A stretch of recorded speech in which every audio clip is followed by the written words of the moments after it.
Welcome to Splintered Spirits, a podcast hosted by me, Gary, and my nephew Johnny from Santa Paranormal, where we try to prove his theory that ghosts are the fractured memories of the living. My guest this week is Simone Key. Here in the States, we would most likely pronounce it Simone, but I learned we've been doing it wrong. Simone is a medium and a minister of the Spiritualists Nation Union. She was a tutor, that's a teacher, in the Arthur Findlay College in the UK, renowned for its advancement of spiritualism and psychic sciences. Miss Key was our friend, Kathy Nadal's instructor. Simone has decades of experience, and she's about to give me a crash course on the heart, maybe soul's a better word, a crash course on the soul of mediumship via her unique gifts, experiences, and beliefs. Let's dive into the conversation. We are here with Simone Key. Thank you so much for joining me on Splintered Spirits this evening for you, I take it. Yeah, it is. And thank you very much for inviting me. I'm really looking forward to it. Simone, I got your name from a guest and friend of the show, Kathy Nadal, who really impressed us. And, you know, I don't want to make this about Kathy. I want to make this about you, because this is where I want to get deep into what you do and, and the world we're in. But I like to start this interviews now. I'm thinking about starting the interviews this way with my guests because I think it's fun. Simone, what do you think happens when we die, and what are spirits? Okay. This is obviously what I'm about to say is, based on my experience, not of death, but of life. I'd expect nothing else. Basically, what I believe is that however we go, however we end our life on this planet, if you like, there's always those that meet us. No one's ever alone. And they're helped and they're supported to adjust to that transition from this world to the next.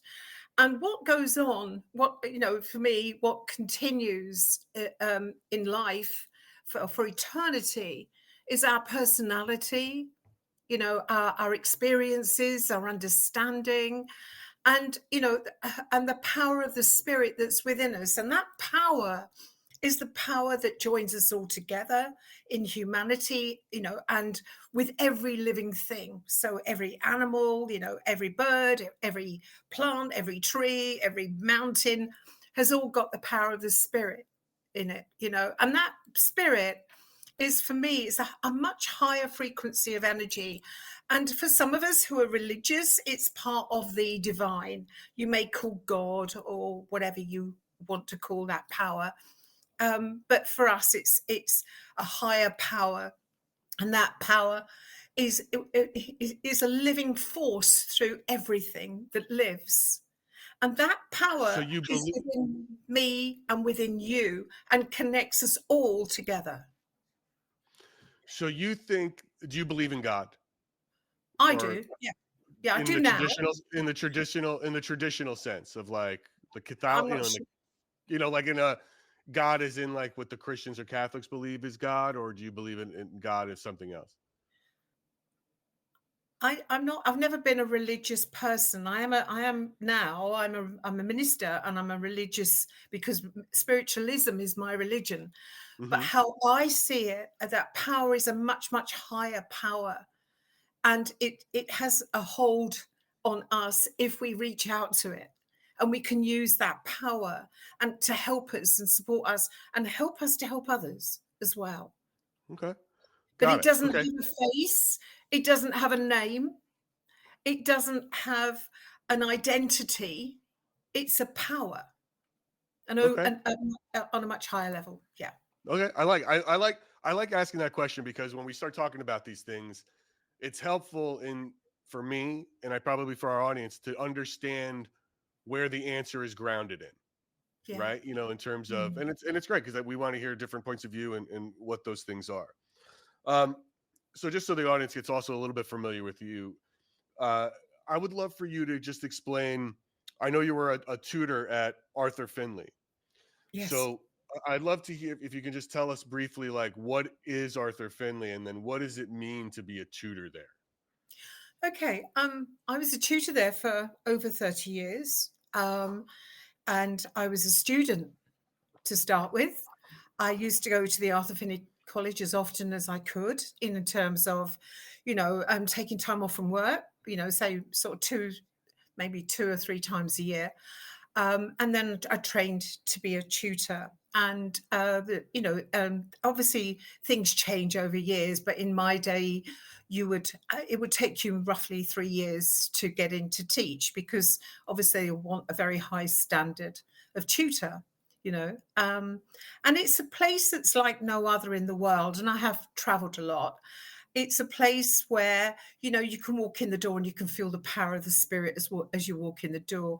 And of course, what it does is it brings together people all on the same wavelength, if you like. They're all looking for the power of the spirit, or they're all, looking to enjoy the power of the spirit as well, And so they go in, and obviously you have classes there, and that teach you everything from mediumship from intuition to mediumship to trance to healing. There's also a huge selection of courses there.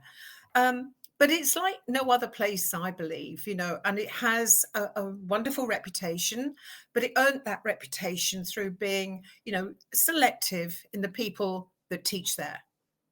So you have to go through another kind of teacher training course to teach there. Well, I'm going to probably jump around a lot because Yeah, this that's right. world is very new to me. And Yeah, sure. one of the things that I love about it, and talking to experts such as yourself, and I'm going to call you an expert, because if you got through that system and you have been doing this for 30 years and you were teaching others, to me, you're an expert in the field. So it's like, I want to know, as a complete non-expert, like, Okay.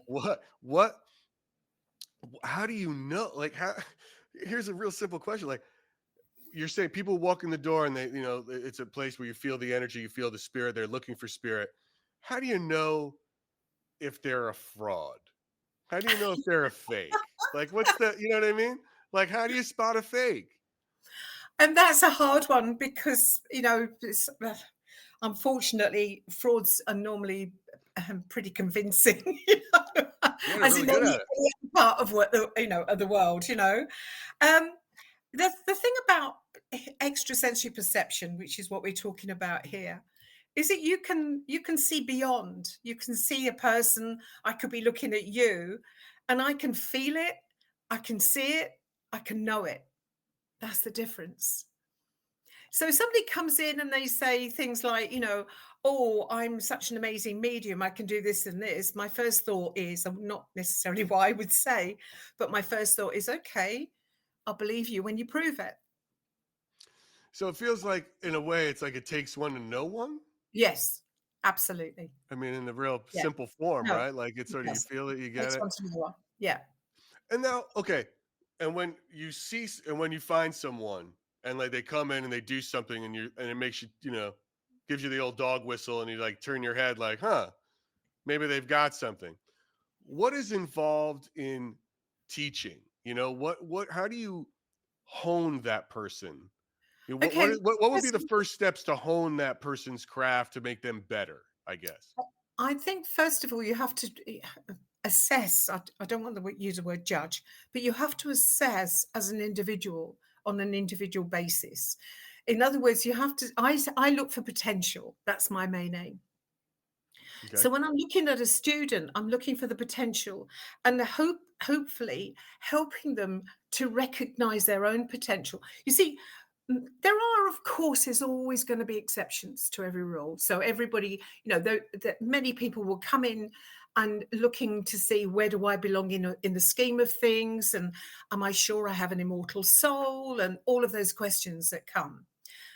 But then my job is to look at them and be realistic, and say, look, I can see the potential you have for healing in a particular way, because there's lots of different ways you can heal, Hmm. and it may be, I'm talking about with mediumship, or I can see that you'd be a really good platform medium, giving messages from in a public arena, for instance, But I would have to be careful that somebody who was new wasn't overwhelmed with that information, because it can scare people, Hmm. but it could also have the opposite effect, where it gives them so much confidence you can't live with them. I mean, You can't live with them. no. That's funny. That is funny. you know. Um, Right. So it's like, so you're looking at them, and I guess this goes down to like some of the things you were talking about, or what you sort of specialize in. I was reading in your, your bio, like, you talk about trance a lot. yes, I Is do.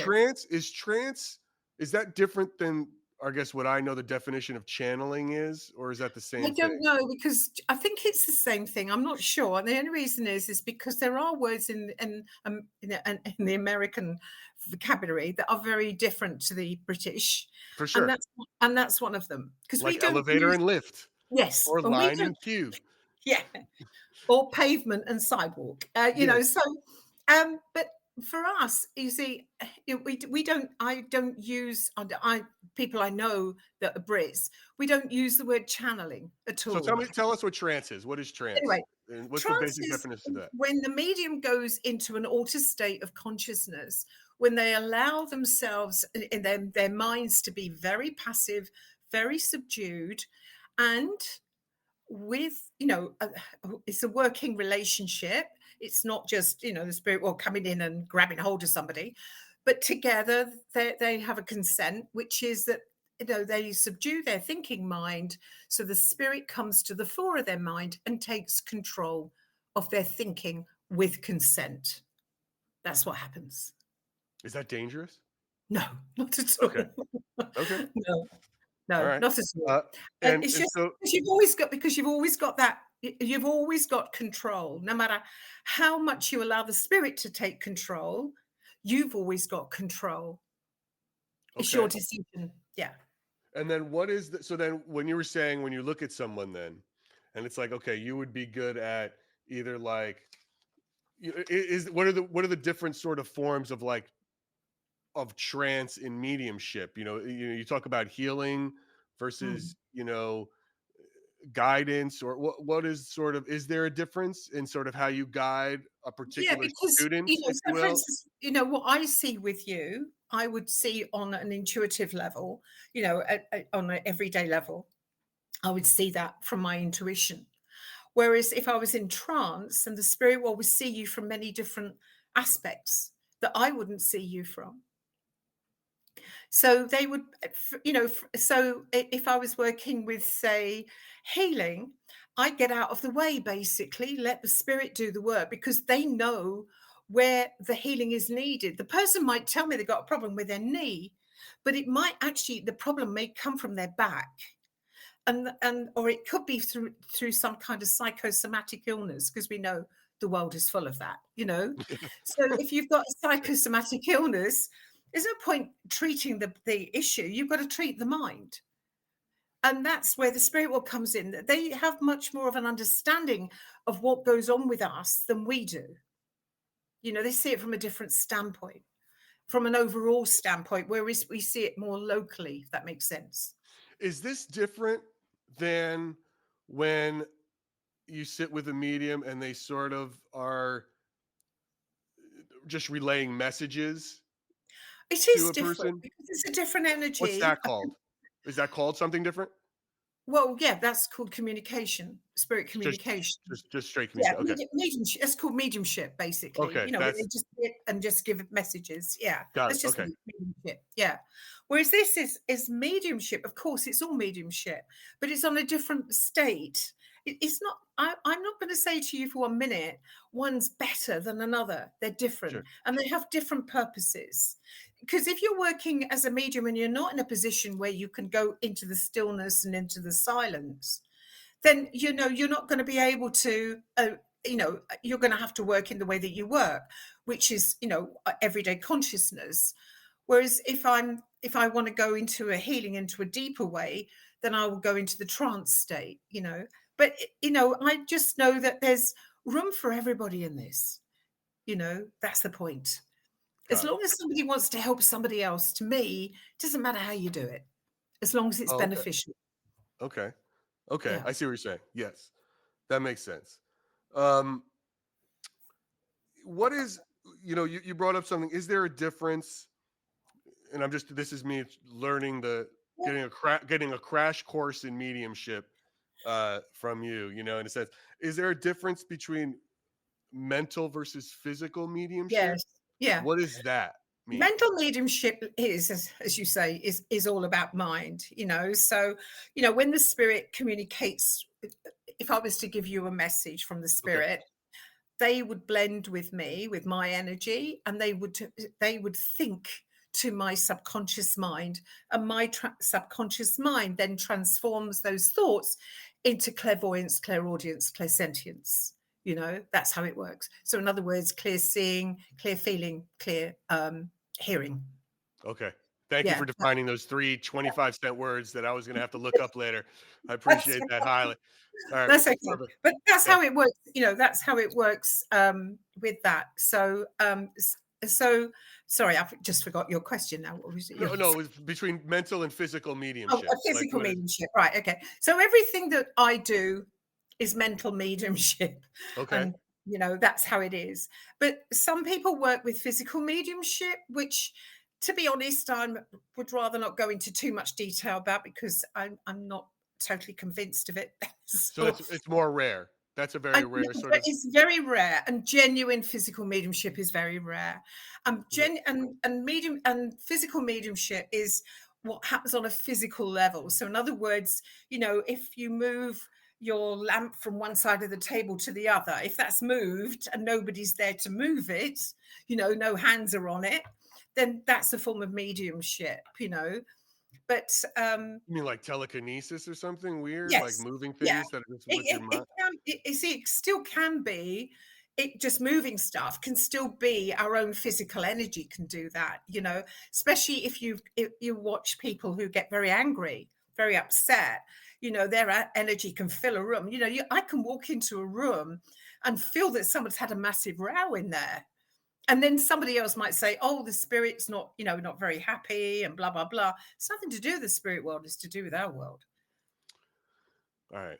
All right. And now with that, now, so, and there's a, I'm going to get to where I'm going with this and understanding Okay. all these things. So how would you define tarot cards? They're just tools. Okay. They're That's a just tools. tool that's a tool for like mediumship. Yes, absolutely. Because Okay. what you would use them just to give you guidance on what perspective to see within an individual. Is it, what do you think of tarot card reading? Do you find that, is there stock in it, or you don't have an It's, opinion one with it? it doesn't do anything for me, but I can see that for a lot of people, because it's a science, that they're very interested. But we've got to remember that there's a lot of stuff out there that we can't all like at the same time, you know. But I can see that, if it's somebody can be very interested in them, and and those images on cards can help them define where to look within the person, you know. Now, the But reason I like talking about like this, using these tools, because one of the things on this podcast is, with my nephew, who I do this with, he's been doing this for, probably about, well, for a long time, but he's been on TikTok for as long as TikTok's really been popular, for about 4 or 5 years. He's got a okay, million followers. And I don't know if you've had a chance to watch. And he sits there, right? He's live right now. Um, and he's out there. The weather's nice. So he's probably cleaning headstones.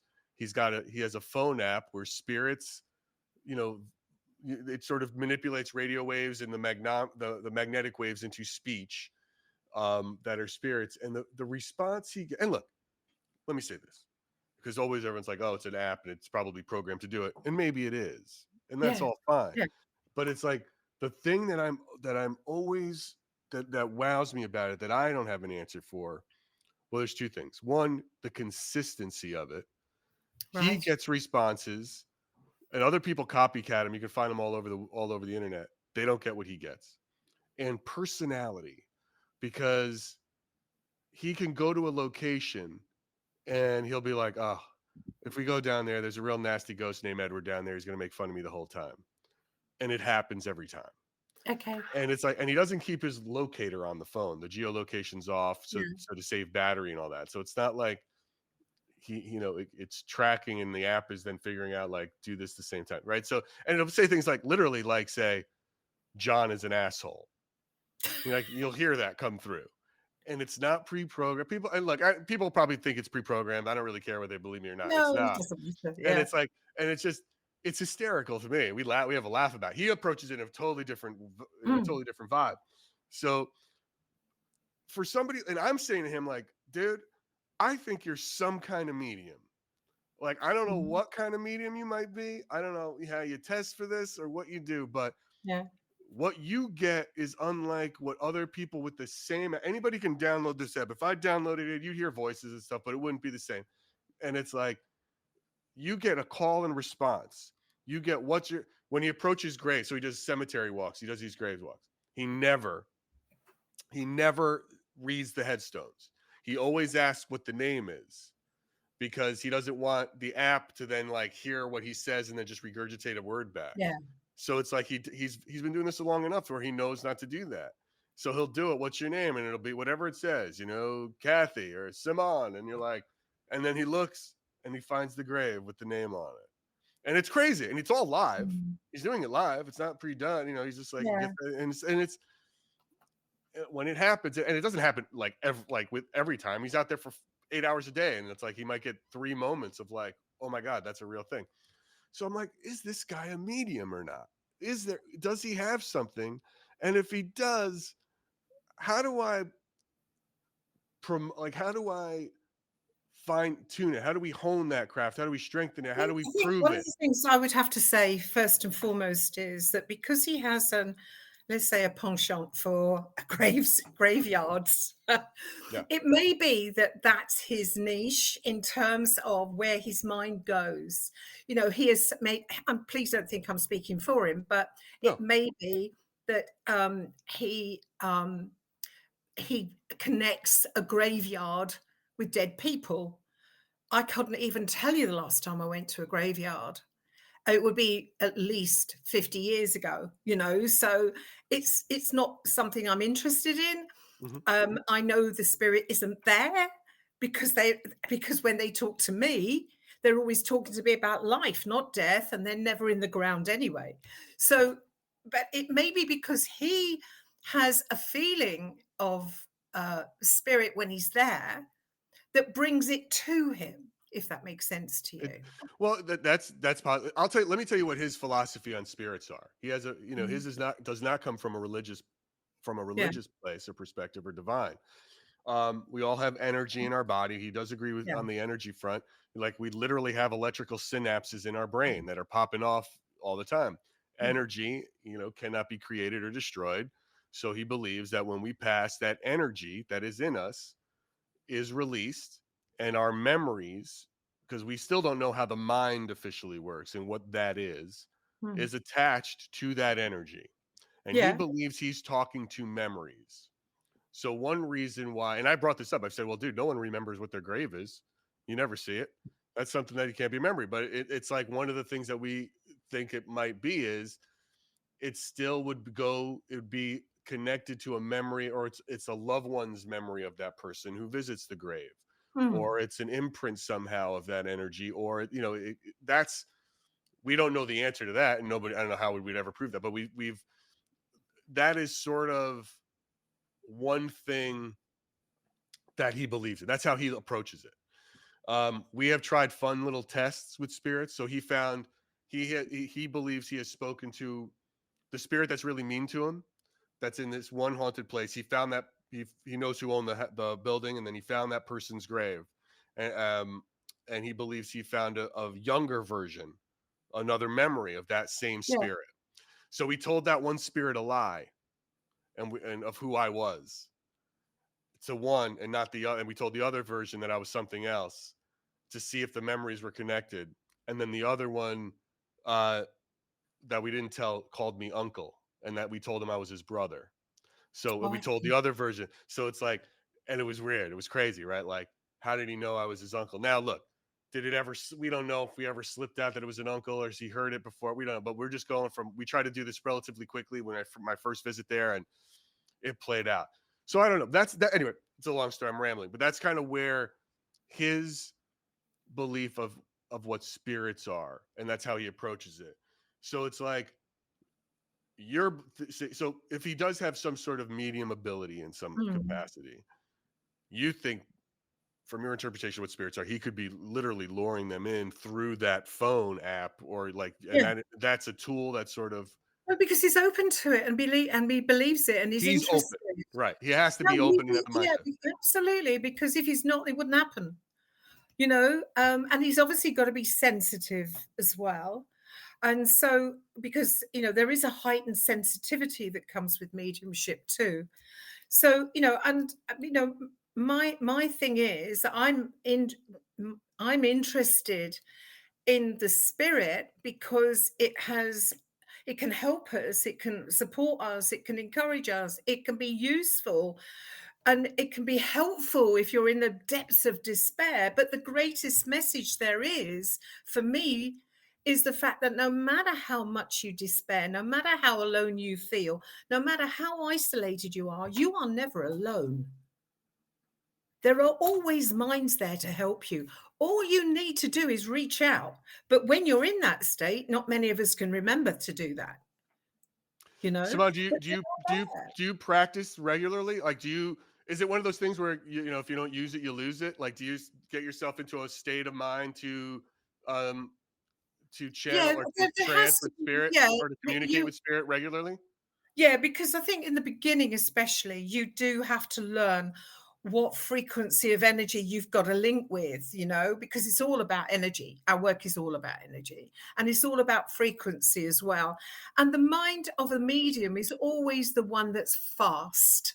You don't get mediums who are slow. They'll talk far too fast, or their actions are very quick, and all You're of that. describing my Because nephew quite a bit, by the way. I oh, mean, no, right, but it's okay. like you really are. He's Because all over the place. yeah, and that's because of the frequency of the energy that you align to, and that's the energy that you communicate is much faster frequency.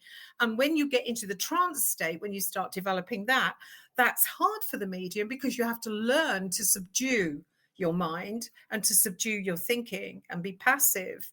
And not many mediums can do that easily. So but there are certain techniques you can use. Well, But what that's how advice would you it give him? Would you say to him, like, I know you've never met him, so don't like. no, it's okay. Obviously, I don't expect any direct, but it's like, hey, man, you should try to meditate once a day. Like, is that something he should try to do? Like, what would be the first like thing? Like, if you wanted to do something, here's step Well, you see, one. I think because of my background, which was, this happened to me overnight. I was invited into what we called a circle in those days, a development group. I was absolutely over the moon. I was being invited. I got expelled after the first night because I asked too many questions. So I was then asked to go into another group, and I got expelled after the first night in that one because I asked too many questions, because people thought that the questions were confrontational, and they weren't. I wanted to know everything. Right. And from then on, I had to develop on my own. And of course, I've learned from a lot of people. I've watched people, I've listened to people.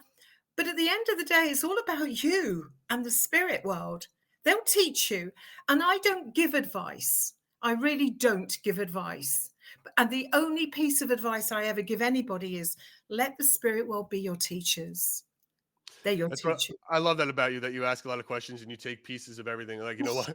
My wife would be so pissed that she thinks I should be in therapy, and I probably should, but I try to.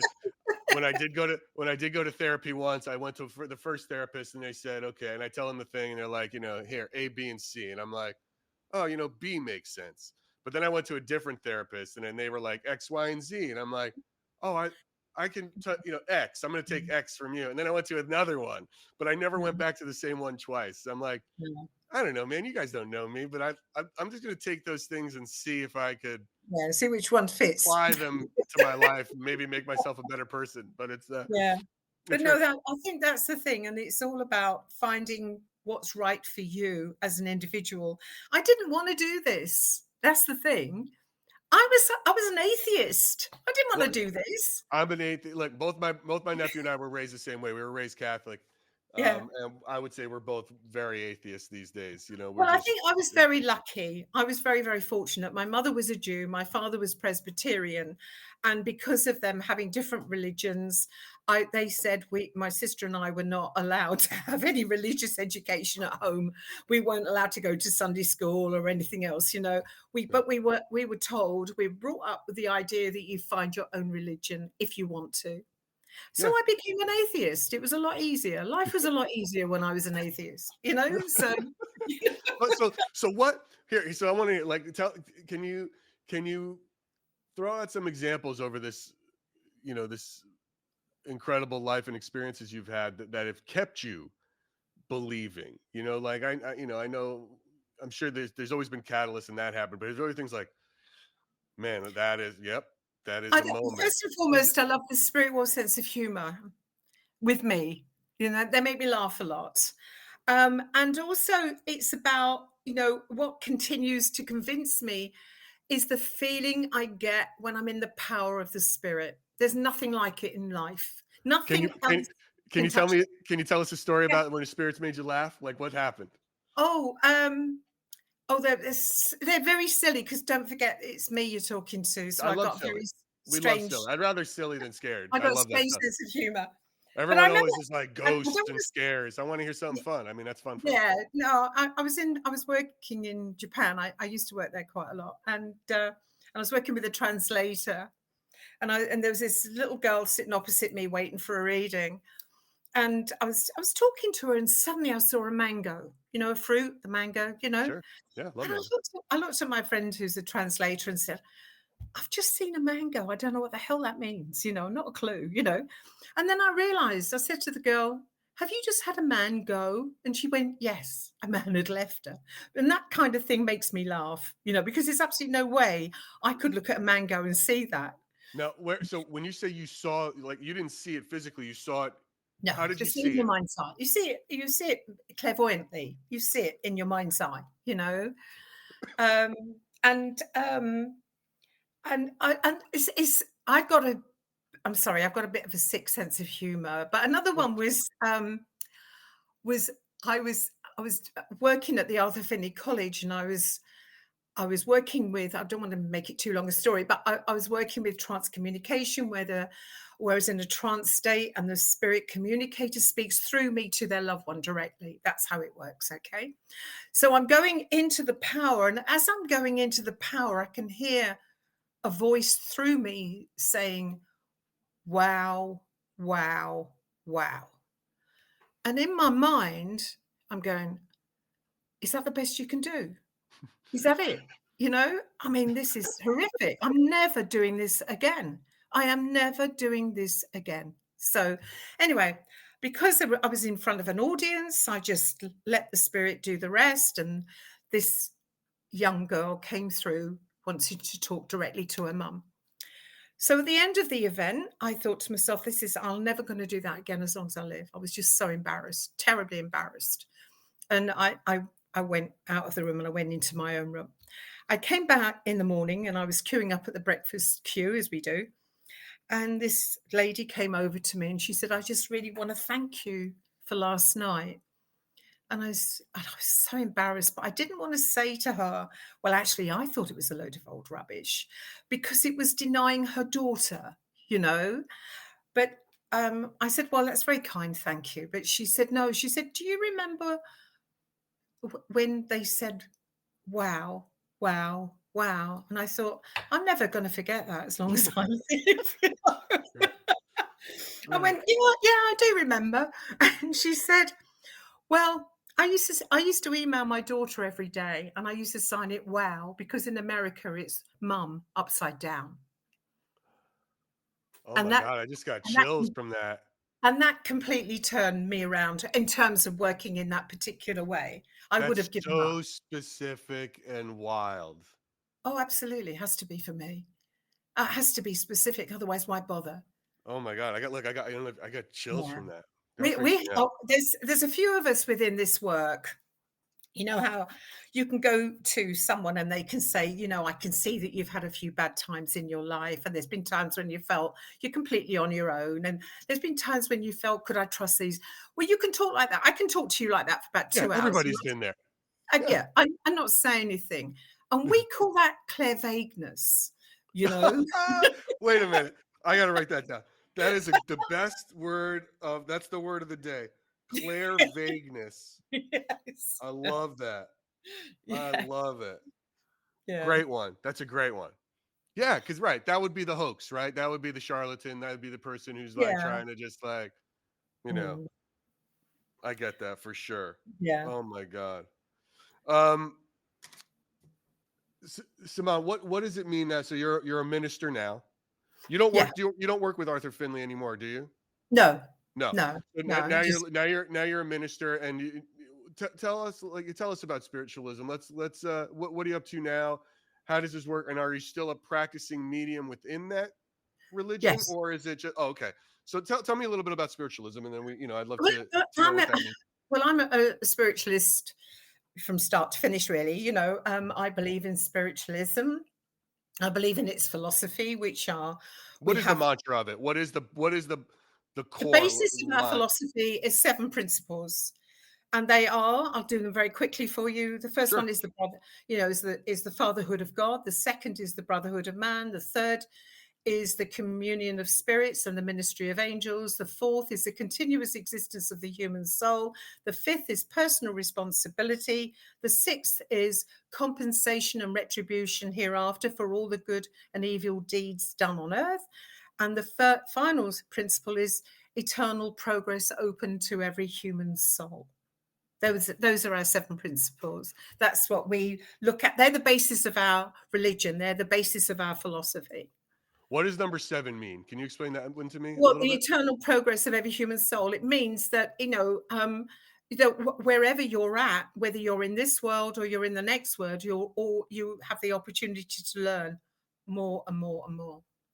Do you believe That in like a heaven and a hell then? No, but I believe we create our own heaven and hell I see. as individuals. Okay. Okay. I don't believe they're geographic locations. I do believe they're states of mind. Got it. What does it mean to be a minister, in a spiritualist Well, minister? What is it? a What's your day to day? spiritualist minister means that I can conduct funerals or naming ceremonies or official services anywhere. But it also means that, I take services. So I do them online most of the time now because I don't travel so much. Hmm. But I take services and things like that. But other people could take services too. But as a minister, it's more really about being able to help people on a one-to-one. That's how I see it. That's how I see it. Helping to help give them some kind of. I'm not a counselor. I don't regard myself as a counselor, but I regard myself as a spiritualist and trying to help people who can't cope with life. Is it mainly like a lot of grief work, like what they do with the Forever Family Foundation kind of stuff, where it's It like, can it can be, but it can also be about someone who feels completely lost oh yeah, and lost their identity, they've lost their personality, they've lost everything, and it's people like that that you come across that need your help. But it might be just a few words they need of encouragement and support, and others they might need more than that. It depends on the individual, of course. Yeah. wow. Um, Saman, this has been great. I really thank you for this. I mean, this is like, yeah, I mean, this is for me looking at this world of mediums, and you've given me so much great information, and especially in how the feelings that a medium gets, and like what they're looking for, and how it. I loved your use of talking about frequency and energy, because that's kind of where Mhm. we're playing in. And it seems like there's just some similarities in all of these things, and finding those and honing those. And I find that fascinating stuff. Um, and who's better than, uh, you know, you've been just around it for so long that it means a lot that you've taken the time to sort of walk me through that element of it in your Very life. welcome. Yeah. I appreciate it. But I Thank think you. that I just think that for me, it's not just mediumship. Please Don't misunderstand me. My work is not just mediumship. It's hopefully helping people to open their minds to a greater power that can help them cope with life. It's not about death. It's about life. We haven't got to worry about death. Isn't that the same sort of thing as like AA in a way? In a way, yeah, maybe. Yeah, except it's not with alcohol or without. It's up to you whether you drink or not. You That's could drink as a spiritualist, is what you're saying. It's like, well, we've got our fifth we want principle. we have a higher power, but But we've got our fifth principle of personal responsibility, so you can't get away from that one. Yeah, right. No, that's but true. that's the point, But it's all about, for me, it's about helping people to realize their power, realize that they've got more than they think, and they can make their own decisions. They don't have to rely on the next person to tell them what to do. I love it. For me, it's all about empowering people. Yeah, really. listen, I mean, it's great. It's any religion that sort of helps people become better, or and not treat other people like shit at the same time is great, right? Yeah. Like, as long as it's like live and let live, and then mind your own business, live and let live, then by all means worship however you like. Yeah. It's when you start stepping on other people's freedoms, I guess, that it's sort of like, all right, guys, what are we doing here? How do you call that a religion of any kind? But Absolutely. and this podcast isn't about religion, or it's more like we're focusing, really, we want to know what is happening, what is spirits, what is this other world, science, voices, communication that's happening with what you do, with what John does, with what Kathy does, with in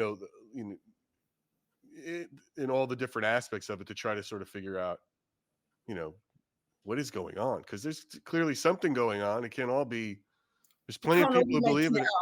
Yeah, there's a lot of people. That was one of the things that you asked me earlier. What kept me in this, and what keeps me in it is knowing that I have, and no more than anyone else, by the way, but that we have the ability to, and the capability to reach out with our minds and get help from that other world, get insight, get information from them that should help us to live as in the best way we can. That's what it's about. And it's not just about giving people messages. That's the smallest part of my job. I do it a lot, but for me, it's the smallest part of my job. Right. Giving people mums and dads and grannies and granddads, sons and daughters, as great as it is, because you feel you're part of that, that family. That isn't all I do. My job is, I'm very interested in the philosophy of life. And I want to think, what have I got to learn? That's the big one, isn't it? What have I got to learn? What am I learning from this? And so to me, it's all about finding peace at the end of the day, inner peace, how you can live comfortably, and in a way where it's not hurting anybody, not affecting anybody else with any, as you say, negativity, but just living life in the best way we know how. And that's what I'm about. That's what I'm about, living. I'm not about death. I've got eternity for that. Right. That's a great way. That's a great way to end this. And look, Simone Key, thank you so much. Oh, you're very welcome. Really appreciate you being a guest here for us. And that's a great way to end, and it's a great philosophy to have to go throughout the day. So thank you so much. All right. Good to see you. Good to see you. Thanks for listening to Splintered Spirits. Be sure to like, follow, and subscribe wherever you get your podcasts. Until next time.